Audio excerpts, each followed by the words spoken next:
Happy Sunday, everybody. Welcome to the Key of the Bloodline. In Exodus 14:14, in whispers we govern, through the elements we obscure, in static we command, in nightmares we pursue. We are earth and air, we are fire and water, we are the remembered and we are the returned. We are the whispers, in silence we thrive. We've got Uranus square sun as the jewel of the sun. With this aspect, we have a heightened sense of freedom and autonomy, individualization, and independence. We have unique opportunities for the creative self-expression and unexpected breakthroughs. We've got awakenings and the brilliant light of rebirth. We've got self-governance specifically coming through with this aspect as the fundamental idea of autonomy in ruling or governing oneself or one's affairs. Essentially, your own power of attorney in legal speak. The already read that, sorry. The shadows betray you because they belong to me, quoting Bane. Here, but coming through as a statement from Hyperion, speaking through someone to assert a divine hierarchy to be established out loud to decree a reinforced decreance of authority. With Neptune concucts the sun, we've got balancing high ideals and practicality. This is suggesting a need for oneself for self-compassion, understanding. Basically, a little bit of shadow work is needed here for some people. With Neptune saying, "Oh, you like to bake, huh? Let's pixelate those recipes and explore the fractals to see how transparent they really are. Let's get to the depths of that imagination while we are projecting concepts, feelings, and mentality onto others."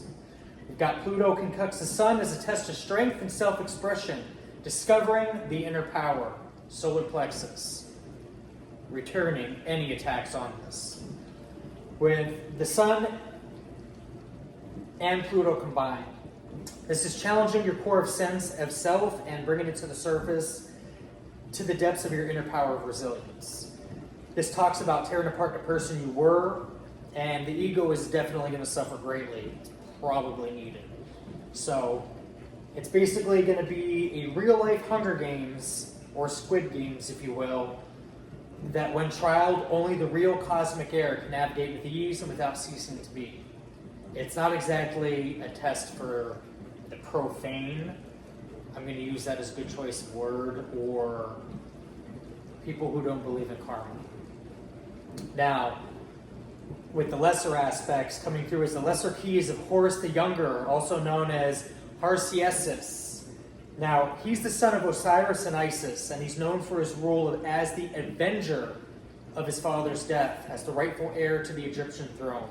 He is often depicted as the falcon-headed man wearing the double crown of the upper and the lower east, as above, so below, or as a child with a side lock of youth. This speaks of divine kingship. Now, Horus's ascension to the throne solidified the concept of divine kingship in ancient Egypt, with each subsequent pharaoh viewed as an earthly incarnation of Horus himself. Now, divine kingship is a concept where a ruler is seen as divine, the rightful owner of land and people, or a god's representation on earth. Basically, what is that called? When you go to another country, ambassador. You're an ambassador of God. These people are known for possessing absolute authority derived from a divine source rather than from people themselves. So while some collectively gather in groups, these numbers will never supersede the divine magnitude and benevolence of God himself. Now, while the concept flourished in ancient Egypt and other civilizations, the related theory of the divine rights of kings specifically justified European monarchies from the 16th to the 18th century by claiming kings were directly appointed by God and not stolen by tyrannical groups whose sole basis is foundationally placed upon toothpicks and paper cards, ever so waiting for the real royal flush to clear house. We've got the sun concuct Saturn. Can I have some of that iced tea, please? Hold on.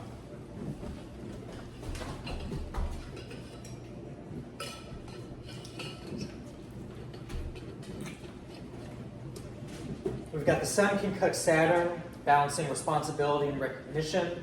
This is inviting you to cultivate a deeper understanding of your relationship with responsibility of self-worth. It is inherently derived from inner happiness and self-acceptance, or correlated to external validation and, I guess, flexing. So, are you happy internally? Are we externalizing those emotions truly?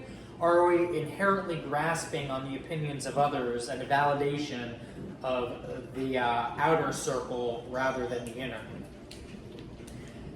Now, envy here would be a simplistic term, and in terms of energy is directly linked to the Leviathan in the context of Anton LaVey. The aspect tells of a lore of a wretched deal of malicious background, where the promises of wisdom, fame, and fortune are the guarantee for a successful sacrifice of a simple yet eternal request. Upon completion, the practitioner would have realms beyond comprehension granted access to, and power beyond all human capacity, with fortune reflecting this level of network. But, and there is always a but, if the practitioner is unable to complete this contract, it shall be their blood as payment to complete this deal. And blood is being emphasized here as not limited to them, but their bloodline itself entirely would experience a spiritual disconnect and poisoning unlike anything human capacity or mental imagination can even fathom. This isn't just physical poisoning of the bloodline. This is spiritual and perpetual poisoning of the bloodline for eons. We've got the Sun trine Chiron. Again, we have embracing transformation and healing. This is showing up to highlight our deepest wounds. Now, the interpretation of this was a little bit different today.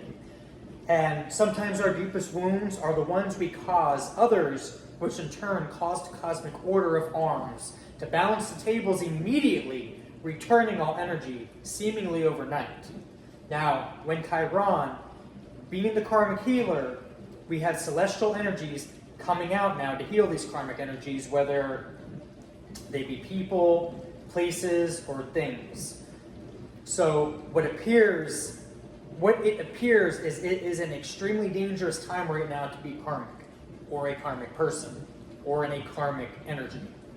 Now this aspect tells kind of a sarcastic tale where Clout, the song by Cardi B and Migos, as an anthem pops out with Drake's Hold On, We're Going Home as background music, and the only thing that popped out was the part where he's going, I got my eyes on you, you're everything that I see, I want your hot love and emotion endlessly. I can't get over you, you left your mark on me, I want your high love and emotion endlessly. And I say this as being said sadistically and sarcastically because with the prior reference of an eternal contract, we are bound by these karmic obligations, and it's almost like the energy that was going to bless you is now letting you know it is coming to wreck you, if you will. We've also got Drake on bullshit popping out, but again, this is said sadistically, like somebody is heavily monitored or a group is under a microscope, if you will, like something is being thoroughly analyzed and dissected. It's like when you read a book and you skip a chapter, something is going back and going through that chapter closely, very closely, with fine-tooth comb. We've got unveiling the power of planetary clusters with a sun node moon stellium in Virgo. For Virgos, this is going to be specifically intense because I myself am a Virgo on a cusp. It's those who are Virgos are feeling the energies today, but no explanation as to why they're feeling the way they're feeling. It's going to be intensified. Virgo treats itself, but the cluster of planets, particularly the sun and moon, makes a Virgo energy exceptionally strong. This leads to a profound need for organization, efficiency, and a keen eye for detail in all areas of life. Again, keen eye with eyes monitoring is going to be the theme here. I don't mean eyes like, wannabe eyes in the sky. I mean like actual eyes We've got potential for anxiety and perfectionism. The diligent and analytical nature of Virgo, amplified by the stellium, can lead to excessive worrying and a fear of not doing enough. We've got to focus on health and routine, where our lives and personality will be deeply intertwined with things of health, well-being, work, and daily responsibilities. We've got a need for structure. You will naturally gravitate towards creating order and solid foundations in your life. So people are going to be making moves that are going to benefit them in the future while cutting ties and cutting cords perpetually as we ascend. Balance is going to be key here with these energies. While you are an excellent problem solver and worker, the key to success is to avoid burnout by learning to delegate and go with the flow rather than relentlessly pursuing an unattainable ideal. So it's like when people are at work and everybody's like projecting their worries and concerns and bringing their external problems internally into to the square. Stand in your circle on the square and don't allow external energies to affect you internally. We've got the Sun 58 coming through as Psalms 58. It's an imprecatory psalm written by David expressing his anger and frustration towards corrupt rulers and officials who pervert justice. It serves as a prayer for divine intervention and divine order with judgment against these wicked individuals, highlighting the contrast between their evil actions and the righteous judgment of God. That is a delegation for a special project to close. We got prayer and divided judgment. The psalm is filled with imprecations, praying to God to intervene and punish the wicked rulers. David asks God to break their teeth, tear out their fangs, and scatter them, symbolizing the destruction of their power and influence. So it's like if you have corrupt officials, corrupt judge, corrupt police officers. Not a good energy to be in, because whatever type of time you're on, your little network is being destroyed internally and ripped apart and thrown and spread across the world. It's like decapitating a body and spreading to pieces. It ain't never getting reattached, ever. This ain't Frankenstein. And I'm Mary Shelley. We've got an emphasis on God's justice. Psalm 58 emphasizes that God is the ultimate judge and that he will ultimately bring justice to the wicked.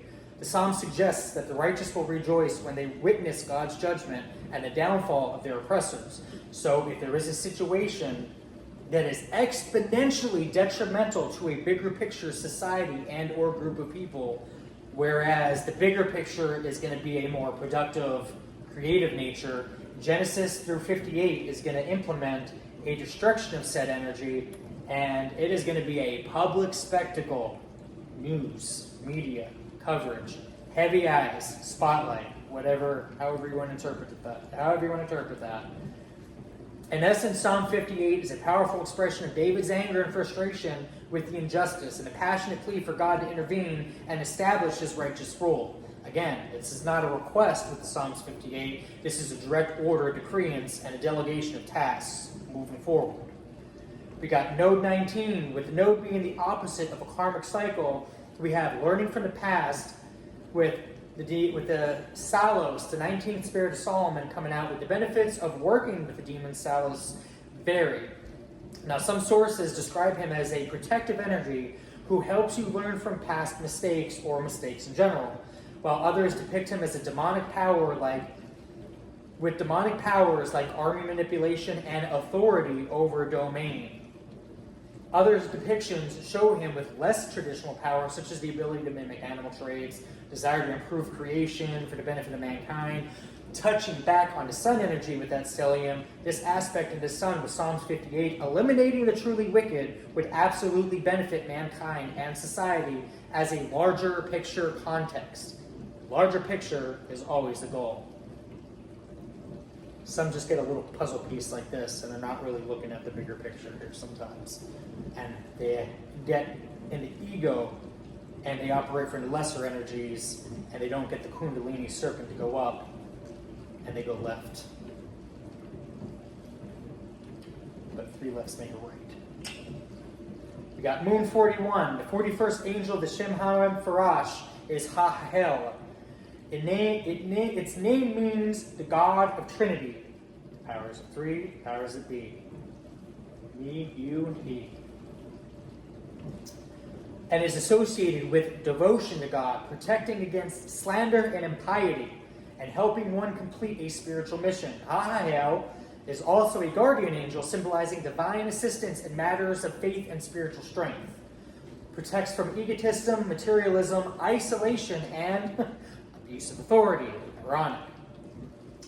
It's ironic how these numbers all correlate by accident, too. Running the degrees of celestial bodies through my personal algorithm that I created, well, came to me in a dream.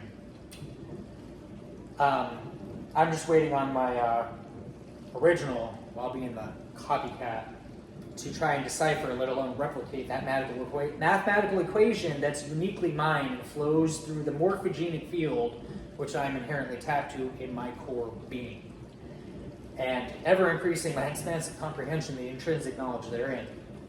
Now, this angel is directly linked to Psalms 120, verse 2. Deliver my soul, O Lord, from lying lips and from a deceitful tongue. That being said, and a reversal of all energy sent against spiritual warnings to some individuals' homes, finances, life, and surrounding circles, and direct body. The warnings shall now amplify to remind the defiant and the belligerent of divine order that is ever omnipresent. God bless everybody. Have a good night. Make good choices, everybody.